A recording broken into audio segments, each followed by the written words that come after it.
Palworld is exploding, but why? Is it just another brief viral moment in a game's life, or did Palworld manage to create something special? I'm Sam the Ashen, and this is why Palworld blew up. It's pretty clear that there is plenty of gamers that enjoy collecting things, like creatures in a game. Sure, there's been some attempts here and there to make a good creature collecting game, but the market has been totally dominated by a little game called Pokemon. Plenty of us have nostalgic memories of building up a team to fight the Elite Four, or managing to catch a legendary with an Ultra Ball. Even though the games were amazing and unique, it couldn't last forever. We all grew and evolved, but most of the games didn't, at least not as much as they should have. Don't get me wrong, I love Pokemon. It was one of the first games that I really sunk my teeth into. But over time, the formula stayed stagnant or failed to take a chance on doing something innovative. But it was all we had, so plenty of people still bought and played the new Pokemon, or maybe didn't play at all anymore. Then comes along Palworld, a creature collecting game that brought enough concepts to the table to catch some attention. Palworld brought several genres together and made them blend together so well that it makes you wonder how it wasn't done sooner. We have survival elements, we have a big open world that is begging to be explored, with incentive to actually explore it. We have a deep crafting system tied in with progression, base building with beautiful locations to pick from, and much more. But most importantly, we have awesome creatures in the wilderness that is really at the heart of what makes this game great, which is a competent creature collector mixed with an open world survival game. Palworld also benefits from a strong sense of identity thanks to its unique take on how you manage and interact with creatures.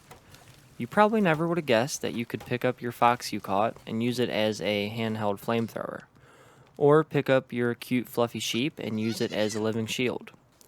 This is where Palworld separates itself from the rest and takes a giant leap of faith by introducing a whole new dynamic between you and the creatures you collect. And even though it was kind of a joke at first because of how comical it would seem to fist fight a bubbly, cute sheep or force a legendary creature into labor, but it paid off and the joke turned into serious enjoyment from the players. The leap of faith comes with a risk. It could have easily fell flat on its face, which is probably why a lot of companies choose not to do this and stick to the original formula. But some companies stray from that path and try something new, and we wind up with something great like Palworld. So if I had to put this all simply, I would say that there's two major reasons why Palworld is so successful. Reason one is because of what the game does right.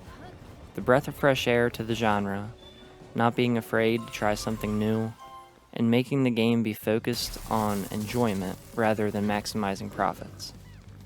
Reason two is what other games have done wrong. People love this genre of creature collecting, but it hasn't been expanded on or innovated for the sake of our enjoyment. The chance for this success has been waiting out in the open, but Palworld finally snatched it up, and rightfully so. I know some people are bothered by the similarities to Pokemon and call it lazy and cheap for not being original, but healthy competition will only make gaming better as a whole. Then companies will actually have to try to make amazing games in order for us to buy their products, and because we'll have other options to turn to, the standard will be higher. I appreciate you taking the time to watch the video, and if you enjoyed it at all, leaving a like and comment really goes a long way in helping me grow and get better. And feel free to share your opinions down in the comments. I'm sure there's plenty of people that don't totally agree. If you want to see more from me, subscribing to the channel is the way to go. I post once a week on Sunday, so I'll never clog up your feed. Have a good one. Peace out.